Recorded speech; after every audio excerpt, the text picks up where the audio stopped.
오늘 우리가 읽은 이 말씀은 엘리야 선지자께서 그 갈멜산에서 대승리를 거두신 후에 그리고 아합과 이세벨 그 왕비죠. 왕과 왕비가 함께 엘리야를 죽이려고 찾고 있을 때에 엘리야 선지자께서 호렙산으로 주님을 만나러 갑니다. 그런데 주님을 만나러 가는 가운데 벌써 하룻길만 잠깐 갔을 뿐인데 엘리야 선지자께서 이 마음이 너무 힘든 겁니다. 왜냐하면 갈멜산에서 하늘에서 불이 떨어지는 경험을 하고 그리고 바알 선지자들이 다 죽임을 당했는데 어떻게 아합과 이세벨은 달라지는 것이 없이 오히려 더 마음이 완악해지는 것일까? 그리고 지난 3년 6개월 동안 비가 내리지 않다가 갈멜산에서 하나님이 참신이라고 하는 것을 모든 백성들이 본 후에 엘리야 선지자께서 기도를 하였더니 비가 내리기 시작을 했거든요. 그 가뭄 후에 비가 내렸는데 그게 이제 바알이 지고 나서 바알 선지자들이 죽임을 당하고 졌음에도 불구하고 하늘에서 비가 내렸다라는 것은 하늘의 비는 바알이 다스리는 것이 아니라 우리 주님이 다스린다는 뜻이거든요. 그런데 하늘에서 비가 내리는데 오히려 아합과 이세벨이 더 마음이 완악해져서 오늘 내로 내가 이 엘리야를 잡아서 죽이겠다. 이세벨이 명령을 내려서 군사들을 풀어가지고요. 아주 그냥 온 국가를, 온 나라를 샅샅이 뒤지면서 이 엘리야를 잡아 죽이려고 합니다. 그 가운데 엘리야 선지자는 너무 마음이 힘든 거죠. 어떻게 달라지는 것이 하나도 없을까? 그리고 호렙산으로 우리 주님을 만나러 길을 떠납니다. 하루길쯤 갔을 때에 너무나 먹지도 못하고 힘이 들어서 로뎀나무 아래 쓰러지셨는데 하나님께 간구합니다. 주님, 나를 죽여주십시오. 차라리 내 생명을 가져가 주세요. 나 너무나 힘듭니다. 뭐 해도 안 되고 이래도 안 되고 저래도 안 되고 이게 뭡니까 주님? 차라리 내 생명을 가져가 주십시오. 그 주님께서는 떡과 물로 다시금 엘리야를 세우시고 그리고 나서 계속 호렙산으로 걸어가게 하시죠. 결국에는 이제 호렙산으로 도착했어요. 그리고 나서 이제 11절에 있는 바로 그 말씀이 이제 시작되는 말씀인 것입니다. 우리 볼까요? 7절과 8절을 한번 읽어볼까요? 이게 어제 있는 말씀인데 이어지는 말씀이기 때문에 한번 보겠습니다. 7절, 8절 우리 같이 읽겠습니다. 자, 시작. 여호와의 천사가 또 다시 와서 어루만지며 이르되 일어나 먹으라. 내가 갈 길을 다 가지 못할까 하노라 하는지라. 이에 일어나 먹고 마시고 그 음식물을 의지하여 힘을 의지하여 40주 40야를 가서 하나님의 산 호렙에 이르니라. 아멘. 그러니까 호렙산에서는 하나님께서 모세를 또 만나셨지 않습니까? 자, 그런데 그 첫 번째 질문이 무엇이냐면 하나님께서 하신 질문입니다. 9절 말씀 읽을까요? 여러분 9절은 오늘 우리가 읽은 말씀은 아닙니다. 어제 해당되는 말씀인데 9절 읽겠습니다. 자, 시작. 엘리야가 그곳 굴에 들어가 거기서 머물더니 여호와의 말씀이 그에게 임하여 이르시되 엘리야라 내가 어찌하여 여기 있느냐. 아멘. 10절 한 번 더 읽습니다. 시작. 그가 대답하되 내가 만군의 하나님 여호와께 열심히 유별하오니 이는 이스라엘 자손이 주의 언약을 버리고 주의 제단을 헐며 칼로 주의 선지자들을 죽였으며 오직 나만 남았거늘 그들이 내 생명을 찾아 빼앗으려 하나이다. 아멘. 엘리야 선지자께서 왜 호렙산을 찾을까요? 그 호렙산을 찾는 이유는 호렙산에서 주님께서 답을 주시기를 원했기 때문이에요. 그리고 호렙산에서 주님을 만나게 되면 내가 좀 힘을 얻지 않을까? 아니면 호렙산에서 내가 주님을 만나고 이 모든 상황들을 말씀을 올려드리면 주님께서 해결 방법을 주시지 않겠느냐? 그리고 내 마음을 어루만져 주시지 않겠느냐? 뭔가 희망과 소망의 메시지를 나에게 주시지 않겠느냐? 바로 그것 때문에 지금 호렙산을 간 것 아니겠습니까? 주님의 말씀을 듣기 위해서요. 그래서 여러분 9절에 있는 말씀에 보면 엘리야야 네가 어찌하여 여기 있느냐 이렇게 말씀하고 있습니다. 어찌하여 여기 있느냐. 여러분 어찌하여 여기 있느냐. 주님 모르시는 게 아니잖아요. 모르시는 게 아니잖아요. 어찌하여 여기 있느냐. 이것은 무엇이냐면 지금 현재 엘리야야 네가 그 엘리야의 정체성을 묻는 거예요. 네가 지금 여기에 있는 이유가 뭐냐? 여기에 있는 이유가 뭐냐? 너의 정체성은 무엇이냐? 네가 왜 흔들리는데? 왜 흔들리는데? 도대체 이곳에서 지금 네가 왜 왔으며 왜 나를 찾느냐? 엘리야는 하도 해도 안 되니까 주님을 찾은 것이거든요. 그래서 그 10절의 말씀에 보시게 되면 엘리야가 고백합니다. 주님, 제가 주님을 향한 열심이 유별나게 열심이어서, 이 유별나다는 것은 특심이라는 표현을 쓰고 있습니다. 그 개역 성경에는요. 내가 주님을 향해서 이렇게 열심히 사역을 했는데 보십시오. 이스라엘 자손은 언약을 버렸죠. 그리고 제단을 헐었죠. 그리고 주님의 선지자들 칼로 다 죽였죠. 그리고 저만 남았습니다. 이젠 제 생명까지 빼앗으려고 합니다. 하나님께서 묻고 계시는 그 질문의 본질과 그리고 엘리야가 대답하고 있는 그 질문에 대한 답이 서로 맞지가 않습니다. 왜 여기 있느냐라고 했을 때 엘리야 선지자께서는 제가 이렇게 해서 결국 주님을 찾아온 겁니다 라고 말을 하는데, 지금 현재 가지고 있는 문제가 이렇습니다 라고 주님 앞에 가지고 나왔어요. 그럼 주님께서 답을 해 주셔야 되잖아요. 그런데 그 11절을 다시 한번 보시게 되면 11절에 보십시오. 여호와께서 이르시되, 이제부터 11절부터가 오늘 우리가 읽은 말씀입니다. 너는 나가서 여호와 앞에 산에 서라 하시더니 주님이 지나가시는데 강한 바람도 불고 산도 갈라지고 바위도 부서지고 지진이 일어나고 바람이 부는데 주님께서 거기서 안 계셨다. 그리고 지진 가운데에서도 여호와께서 계시지 않았다. 12절입니다. 지진 후에 불이 있으나 불 가운데도 주님께서 계시지 않았다.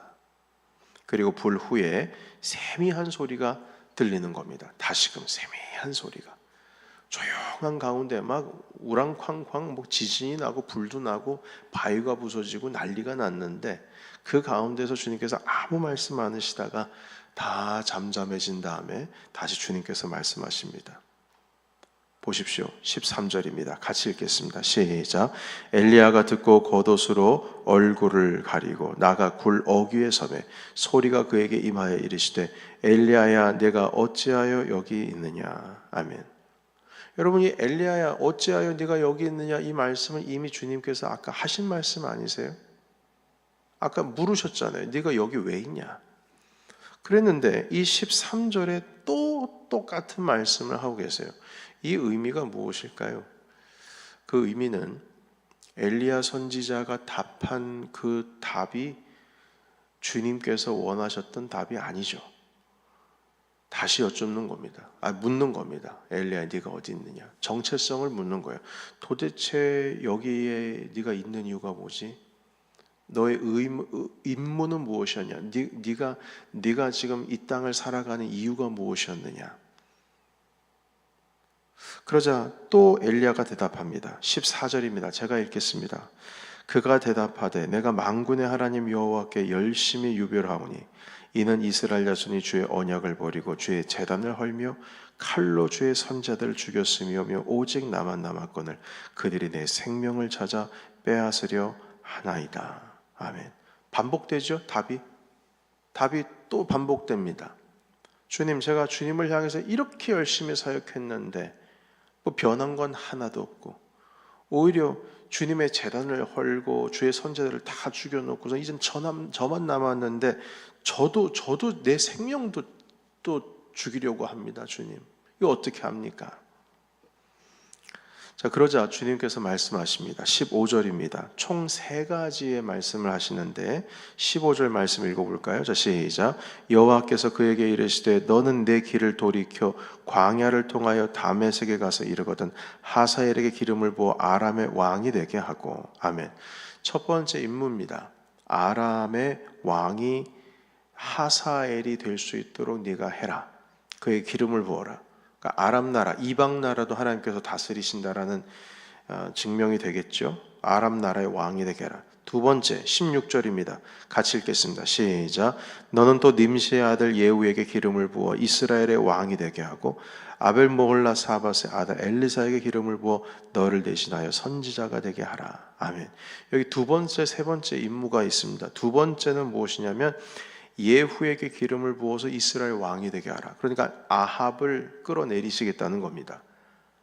아합이 아니라 이제 예후에게 기름을 부어 왕이 되게 하라. 그리고 세 번째는 너의 제자 엘리사를 택하라.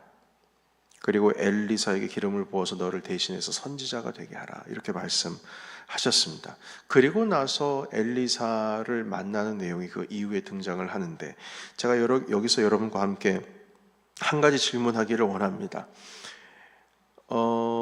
주님께서 질문하시고 엘리야가 답을 하고 다시 주님이 질문하시고 엘리야가 똑같은 답을 하고 그리고 주님께서 새로운 임무, 새로운 비전 3개를 주셨어요.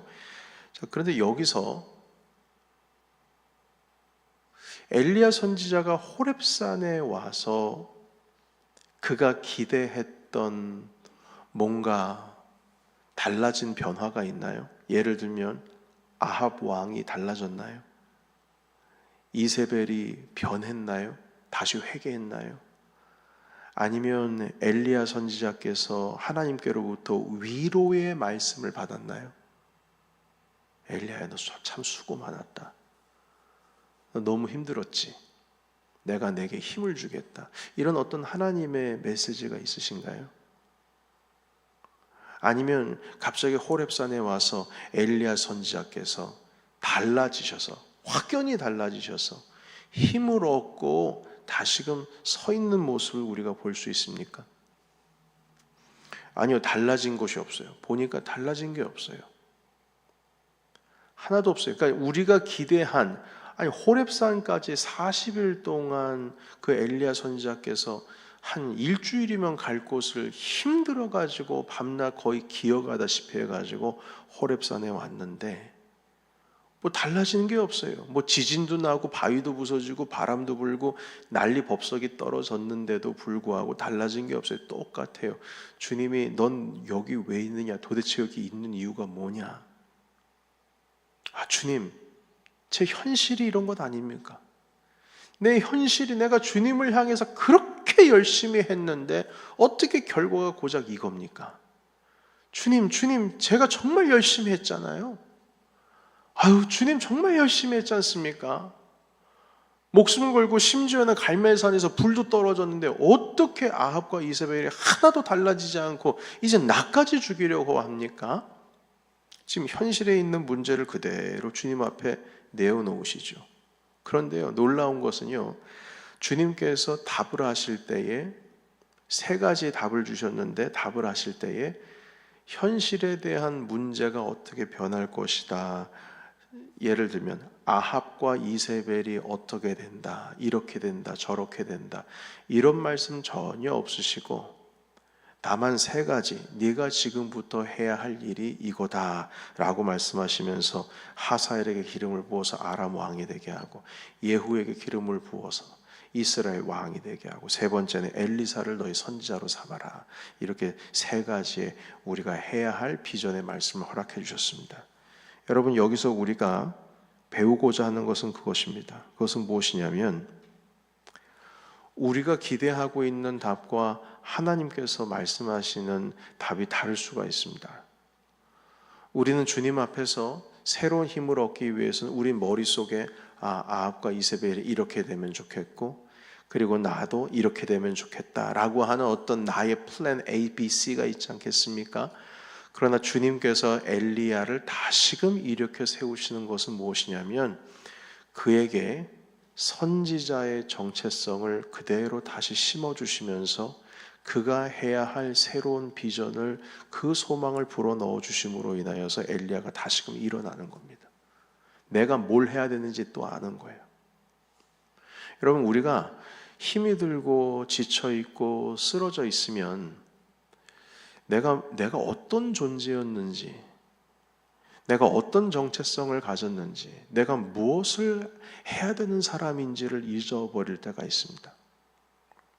나는 구원을 얻은 예수 그리스도의 피값으로 말미암아 구원을 얻은 자라고 하는 것을 잊어버리고, 나는 하나님의 전적인 사랑을 받고 은혜를 받은 자라고 하는 사실을 잃어버리고, 내가 이 땅 가운데 태어나서 주님의 나라와 주님의 뜻을 이루기 위해서 내가 무엇을 향해 가야 할지를 그걸 잊어버리고, 온통 지금 내가 가지고 있는 현실의 문제에 마음도 뺏기고 정신도 뺏기고 시선도 뺏기고 다 뺏겨가지고요, 앞이 보이지가 않아요.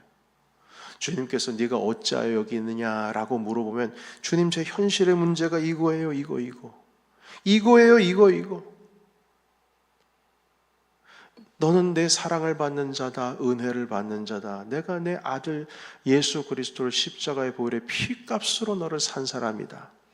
주님께서는 우리에게 그 정체성을 이미 부어주셨고 이 땅을 이기며 살아가게 하셨는데, 우리는 현실 가운데 쓰러질 수밖에 없는 그 모습을 보고, 하나님, 그럼에도 불구하고 제 현실은 이거예요. 그러나 주님께서 우리를 다시금 일으켜 세우시는 것은, 너는 사랑받는 자이며 하나님의 은혜를 받은 자이며 내가 너에게 준 소명이 바로 이것이다 라고 하시는 콜링을 다시 불어 일으켜 세우시면서 주님께서는 세우십니다. 여러분, 베드로 사도께서도 쓰러졌잖아요. 요한복음 21장에 보시게 되면 그 쓰러진 베드로를 밖에 나가서 주님을 모른다고 해놓고선 도저히 부활하신 주님의 얼굴을 볼 낯짝 없으니까 어부의 삶으로 돌아가지 않습니까? 주님께서 찾아오셔서 하신 말씀이 내 양을 먹이라, 내 양을 치라 하시는데, 그게 뭔 뜻입니까, 여러분? 주님께서 다시 베드로를 콜링하시는 거예요. 부르시는 거예요. 그의 정체성을 다시 한번 확인시켜 주시는 거예요. 너 나 사랑하지? 다시금 내 양을 먹이라, 내 양을 치라 소명을 불어넣어 주시면서 베드로가 다시금 일어서게 하신다는 겁니다. 마찬가지입니다. 엘리야를 일으켜 세우시는 방법도 그러했습니다. 네가 지금 감당해야 될 것은 내가 너에게 부른 그 선지자의 소명을 다하라. 엘리사를 세우고 예후를 세우고 하사엘을 세우라. 그 말씀을 듣고 여러분, 엘리야는 길을 떠납니다. 힘을 얻었습니다. 내가 무엇을 해야 할지 알았습니다. 현실의 문제는 달라진 것이 아무것도 없는데 달라진 거 하나가 있어요. 눈에 보이진 않지만 엘리야의 마음이 달라졌습니다. 여러분, 우리가 힘들고 어려울 때에 내가 누군지를 생각해 보셔야 됩니다. 나의 부르심을 생각하셔야 되고, 그리고 내가 예수 그리스도의 보혈의 피로 말미암아 십자가의 그 피값으로 말미암아 우리는 다시 산 인생이라고 하는 것을 기억하셔야 됩니다. 그리고 자질구리한 조그만한 거, 그 현실의 문제 가운데 쓰러져서 헤매이는 것이 아니라, 왜 주님께서 이 땅 가운데 나를 부르셨고 이 교회에 부르셨고 왜 주님께서 나를 세우셨는지를 알아야 될 것입니다. 거기서부터 주님께서 우리가 바른 길로 가게 될 때에 우리에게 힘을 주시고, 그 소명 가운데로 다시 섰을 때에 주님께서 우리에게 더 큰 힘을 주실 줄을 믿습니다. 여러분, 그래서 우리가 이것을 우리 삶 속의 교회에게도 적용하고자 합니다. 교회는 교회가 해야 할 일을 합니다. 하나님의 소명을 다시금 발견합니다. 이 안에서 일어나고 있는 수많은 많은 일들이 있죠. 그 가운데 있어서 주님의 소명의 길을 방해하는 것들은 집중하시면 안 됩니다. 그 가운데 있어서 그 작은 것들이 하나님께서 우리에게 이 땅 가운데 부르신 소명을 뒤집어 삼킬 만큼 그렇게 내 마음을 뺏겨서도 안 된다는 것이죠.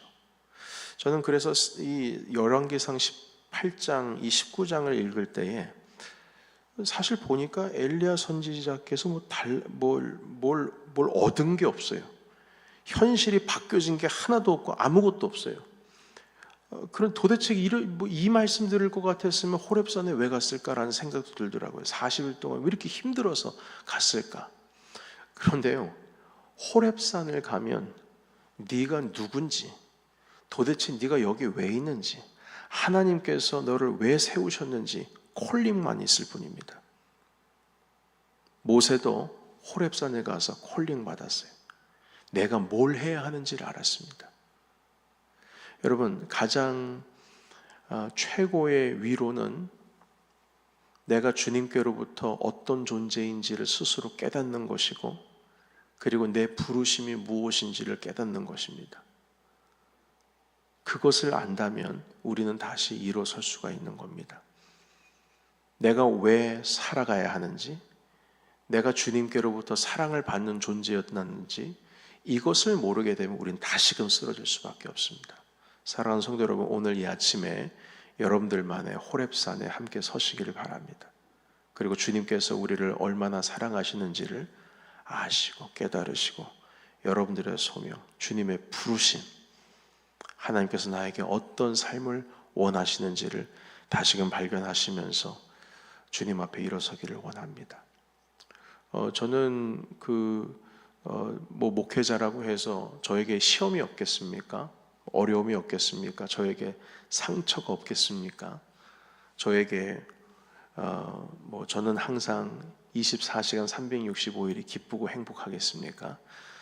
저도 쓰러질 때가 있죠. 여러분들 눈에 안 보일 뿐 저도 넘어질 때가 있습니다. 그러면 제 스스로가 내가 왜 이 자리에 서 있지? 내가 어떤 존재인지, 내가 무엇을 위해 서 있는 것이지? 라고 스스로 다시금 내 안의 내면의 삶을 한번 찾아가 봅니다. 그리고 주님께서 바로 이 순간에 내가 무엇을 원하시는지를, 내게 무엇을 원하시는지를 발견하는 시간을 갖습니다. 그러면 그 작은 일로 인해서 쓰러질 수밖에 없는 그것을 다시금 딛고 일어설 수 있는 힘을 주님께서 주십니다. 한마디로 제 표현, 제가 쓰는 표현대로 말씀드릴게요. 정신 차리게 하십니다. 정신 차리게. 그러니까 아주 그냥 이렇게 굳어져 있는 그 모래 성에 물 한 바가지 씌우면은 이게 모래성이 후루룩 흩어지지 않습니까? 마찬가지로 제 머릿속에 가득 차 있던 그 모든 그 덩어리들 가운데에 주님께서 성령의 강물을 이렇게 부어주시는 것 같아요. 그냥 후루룩 흩어버리십니다. 그냥 찬물 끼얹으시는 것 같아요. 그리고 정신 차리고 일어나는 겁니다.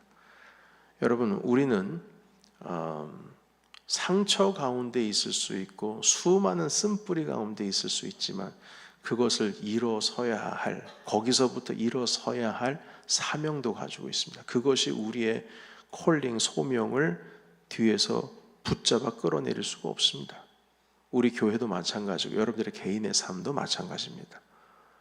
모든 사람들은 그들만의 문제가 있죠. 오늘 우리 주님 그 호렙산에서 주님을 만났던 이 엘리야의 모습을 다시 한번 보시면서 여러분들의 소명, 하나님께서 여러분들을 부르신 그 주님의 뜻을 기억하시고 여러분들이 어떤 존재였는지를 다시금 주님의 십자가 앞에서 스스로를 바라보시며 우리 호렙산에서 엘리야가 큰 힘을 얻고 돌아갔듯이 우리도 주님의 전 앞에서 예수 그리스도의 십자가 앞에서 큰 힘을 얻으시는 저와 여러분이 되시기를 예수의 이름으로 축원합니다. 아멘. 기도하겠습니다.